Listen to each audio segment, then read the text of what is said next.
cuma pengen nyampein satu cerita ketika Rasulullah berkumpul dengan para sahabatnya.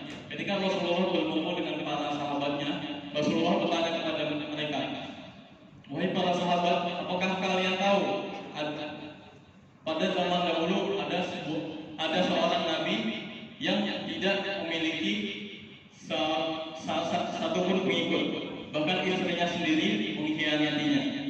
Siapa dia? Namanya adalah Nabi Syamson, atau dalam bahasa Ibrani namanya Nabi Samson." Jadi semua nabi yang disebutkan di dalam Al-Quran tidak semuanya benar. Maksudnya tidak semuanya dalam bahasanya. Misalnya Nabi Isa. Nabi Isa itu dia bukan orang Quraisy. Di dalam kitab Injil yang diturunkan dalam bahasa Ibrani, dalam bahasa orang-orang Nazaret di daerah Palestina, namanya merupakan Yesua al-Masih.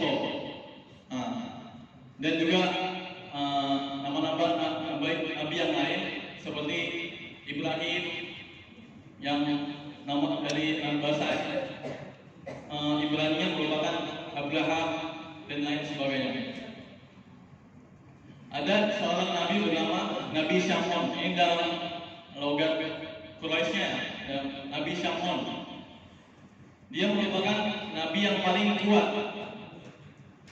Mukjizatnya adalah meluluhkan besi dengan tangannya, dan dia dapat meruntuhkan istana dengan kedua tangannya yang kosong. Maka dia diutus oleh Allah sebagai nabi kepada Bani Israel di zaman kerajaan Romawi kuno. Dia merupakan seorang yang berdakwah kepada Islam, mengajak kepada agama tauhid, tapi tidak ada satupun pengikut yang ikut kepada agamanya, kepada ajakannya dia. Malah semuanya memerangi. Tapi dengan mukjizat itu dari Allah, dia tidak terkalahkan. Semua musuhnya dikalahkan. Tidak ada yang bisa mengalahkannya. Itulah mukjizatnya. Sebagai manusia terkuat di bumi ini, katanya. Pada waktu itu mungkin sampai sekarang dari mukjizatnya Allah. Maka orang kafir Romawi pada waktu itu mencari cara bagaimana kita bisa mengalahkan Samson ini. Maka diadakan sayembara, barang siapa yang bisa mengalahkan Nabi Samson atau memberikan jalan kepada tentara Romawi kuno pada waktu itu, akan diberikan harta yang berlimpah, emas dan juga berlian. Maka tergiurlah istri dari Nabi Samson ini. Istri dari Nabi Samson ini merupakan seorang yang kafir, sama seperti Nabi Nuh. Nabi Nuh dia merupakan seorang yang soleh, tapi istrinya merupakan seorang yang kafir. Atau Fir'aun merupakan orang yang kafir, dizalimi oleh Allah, tapi istrinya membela kebenaran. Istrinya dengan senang hati menerima tawaran sayembara itu. Ia pun datang kepada tentara Quraisy dan kemudian diberikan seutas tali. Kata mereka, kamu ikatkanlah tali ini kepada Samson ketika dia tertidur. Di hari pertama dia tidak berhasil karena dia ketiduran. Ketika dia menunggu Nabi Samson tertidur, Nabi Samson begitu lamanya sholat di malam hari sampai istrinya tidak sanggup untuk menunggunya sampai dia tertidur. Malah dia yang tidak tahan kantuk kemudian ketiduran. Hari pertama tidak berhasil, dan hari kedua dia berhasil mencoba. Diikatkanlah tali itu kepada Nabi Samson. Ketika Nabi Samson bangun, dia bertanya kepada istrinya, "Apa yang kamu lakukan, wahai istriku?" Kemudian apa katanya? "Tidaklah apa yang aku lakukan ini, wahai suamiku, aku hanya ingin menguji kekuatanmu." Maka diputuskanlah tali itu dengan sangat mudahnya oleh Nabi Samson, karena dia begitu kuat. Kemudian di hari kedua kemudian di hari ketiga dia datang kepada tentara Quraisy melakukan hal itu, bahwasanya hal itu tidak berhasil. Kemudian diberikan kepadanya seutas sebuah rantai yang sangat kuat. Di hari ketiga dia mencobanya dan berhasil. Ketika dia bangun, ditanyakan kembali, apa yang kamu lakukan wahai istri? Dia menjawab, tidaklah apa yang aku lakukan ini selain daripada aku menguji kekuatanmu wahai suamiku.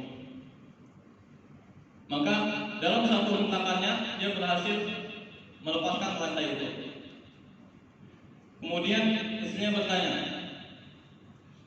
bisakah kau menceritakan, bisakah kau memberitahuku rahasia dari mana kekuatanmu ini? Dengan rayuan dari istrinya, dia akhirnya menjawab, aku ini adalah kekasih Allah, seperti Yusuf, Ibrahim, dan lain sebagainya. Aku ini kekasih Allah, dan telah dianugerahkan kepadaku sebuah kekuatan untuk mengalahkan orang-orang kafir. Dan rambutku ini, jadi Nabi Syamsun ini dia memiliki rambut sepanjang, rambut yang panjang. Dikatakan oleh Rasulullah, ketika dia berdiri maka rambutnya menyentuh tanah. Dan postur tubuh orang zaman dulu tidak seperti sekarang. Umar bin Khattab saja ketika dia berdiri maka dia setinggi kuda gagah yang sedang pada masa pertumbuhan, kuda jantan yang sudah tua. Apalagi Nabi Syamsun yang hidup di zaman sebelum Masehi, rambutnya panjang sampai menyentuh tanah. Dan itu adalah kelemahannya. Kalau misalnya rambut ini dihilangkan dari tubuh, maka kekuatannya akan hilang. Maka ketika dia tidur, diikatkanlah oleh istrinya kedua tangannya dan kedua kakinya dengan rambutnya. Maka ketika ingin diputuskan, maka dia tidak bisa memutuskannya. Ketika itu dia dibawa ke kerajaan dan diikat di salah satu istana, di salah satu menara di istana. Diikat dan disiksa, dipotong kedua tangannya, dipotong kedua kakinya, dibutakan kedua matanya dengan tujuan untuk membuatnya mati secara perlahan, menyiksanya. Ketika itu Jibril turun dan dia meminta kepada Allah, ya Allah, berikanlah aku kekuatan untuk melawan orang-orang zalim ini. Maka ketika Allah mengabulkan doanya, dia keluar dari jelatannya, diruntuhkannya semua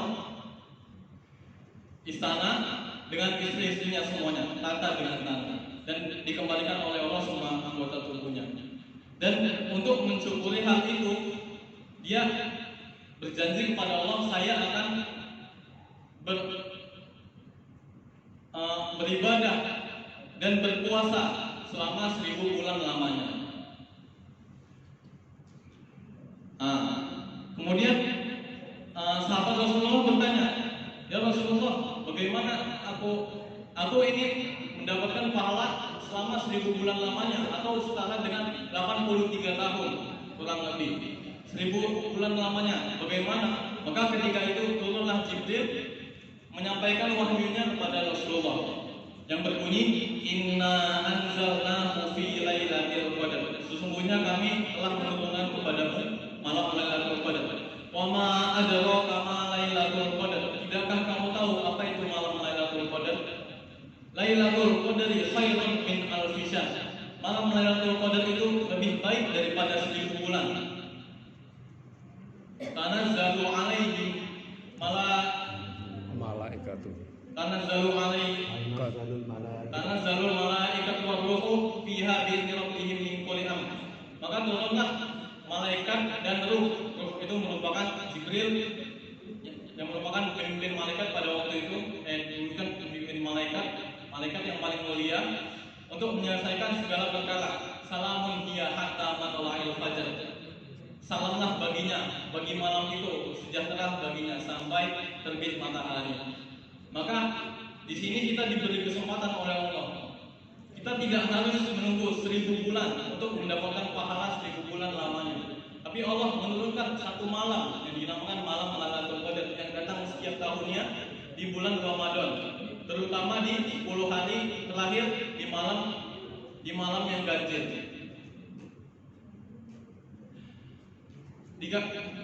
Bulan Ramadan dikatakan dibanding 11 bulan yang lain dicintai oleh Allah sebagaimana Yakub mencintai Yusuf daripada 11 anaknya. Yang mana ketika Yusuf meninggal, Yusuf dikabarkan hilang dan dimakan oleh serigala, Yakub menangis jadi-jadinya sampai matanya buta gara-gara nangis. Segitu cintanya. Dan digambarkan yang Ramadan dicintai oleh Allah sebagaimana cintanya Yakub pada Yusuf. Di sini kesempatan kita untuk mendapatkan pahala sebesar 1000 bulan. Ketika malam Lailatul Qadar, malaikat turun, Jibril turun, mendengar semua doa kita. Jibril, malaikat yang merupakan makhluk yang suci, yang doanya dijawab oleh Allah, dibawakannya doa kita oleh malaikat kepada Allah, maka kita akan mendapatkan pahala yang sebesar-besarnya setara dengan 1000 bulan, lebih baik daripada 1000 bulan. Maka di sini mari kita bermuhasabah diri bagaimana Ramadan kita tahun ini, musikum wa iya nafsi, salat kita bagaimana, baca Quran kita bagaimana, sudah hatam atau belum, bagaimana kita menahan diri waktu saat sedang puasa, apakah sudah cukup atau mungkin kurang. Maka di sini kita bermuhasabah diri, introspeksi diri.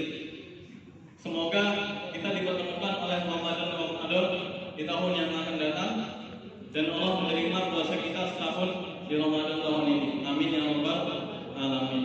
Mungkin cukup